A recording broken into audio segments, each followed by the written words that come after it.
مگر اس میں سے انہیں اتنا ہی حصہ ملتا جو انہیں محض زندہ رکھنے کے لیے کافی ہوتا۔ زمین کی اگلی ہوئی تمام دولت حاکموں کے گھروں میں اور ایرانی فوج کے پاس چلی جاتی۔ مسلمان مزاروں کے لیے غربت اور ایرانیوں کی نفرت رہ جاتی تھی۔ مسلمان اپنی جوان بیٹیوں کو گھروں میں چھپا کر رکھتے تھے۔ کسی ایرانی فوجی کو کوئی مسلمان لڑکی اچھی لگتی تو وہ کسی نہ کسی بہانے یا اس کے گھر والوں پر کوئی الزام عائد کر کے اسے اپنے ساتھ لے جاتا۔ ایرانی فوجی کسی بہانے کے بغیر بھی مسلمان لڑکیوں کو اپنے ساتھ زبردستی لے جا سکتے تھے، لیکن غلامی اور مظلومیت کے باوجود مسلمانوں میں غیرت کا جذبہ موجود تھا۔ پہل زبردست اغوا کی وارداتیں ہوئیں تو مسلمانوں نے 2-3 فوجیوں کو قتل کر دیا۔ مسلمانوں کو اس کی سزا تو بڑی ظالمانہ ملی تھی اور انہیں اپنی لڑکیوں کو بچانے کی قیمت بھی بہت دینی پڑی تھی، لیکن زبردستی اغوا کا سلسلہ رک گیا تھا۔ آتش پرست ایرانی اپنے فوجیوں کو سانڈوں کی طرح پالتے تھے۔ ہر سپاہی اس قسم کی زرہ پہنتا تھا کہ سر پر آہنی زنجیروں کے خود اور بازوؤں پر دھات کے خول اس طرح چڑھے ہوئے ہوتے کہ بازوؤں کی حرکت میں رکاوٹ نہیں ہوتی تھی۔ ان کی ٹانگوں کو بھی بڑے سخت چمڑے یا کسی دھات سے محفوظ کیا ہوتا تھا۔ اسلحہ اتنا کہ ہر سپاہی کے پاس ایک تلوار، ایک برچھی اور ایک گرز ہوتا۔ گرز پر ایرانی سپاہی خاص طور پر فخر کیا کرتے تھے۔ ان ہتھیاروں کے علاوہ ہر سپاہی کے پاس ایک کمان اور ترکش میں 30 تیر ہوتے تھے۔ انہیں عیش و عشرت، کھانے پینے اور لوٹ مار کی کھلی اجازت تھی۔ وہ جرأت اور عسکری مہارت میں قابل تعریف تھے۔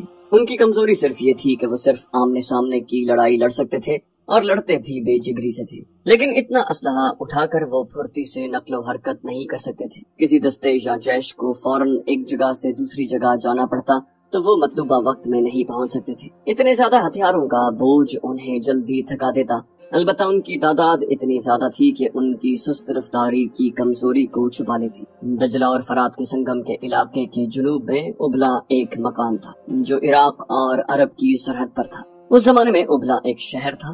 اس کے ارد گرد کا علاقہ شاداب اور سرسبز تھا۔ وہاں بڑے خوبصورت جنگل اور ہری بھری پہاڑیاں تھیں۔ یہ تاریخی اہمیت کا علاقہ تھا۔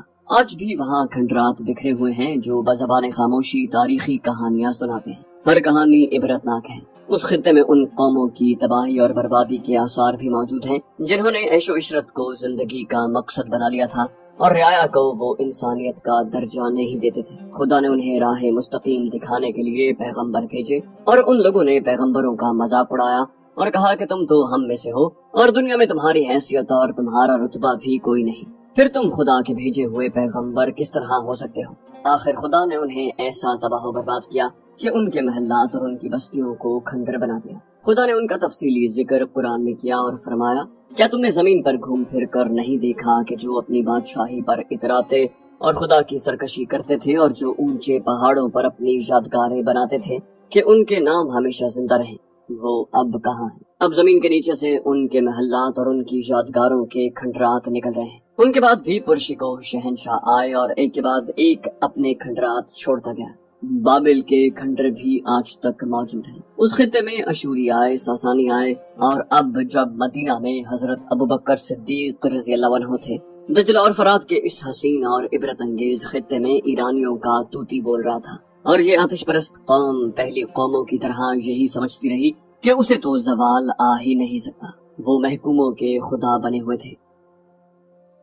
ایک نوجوان مسلمان لڑکی اپنی سہیلی سے پوچھ رہی تھی، بنت سعود خدام نہیں آیا؟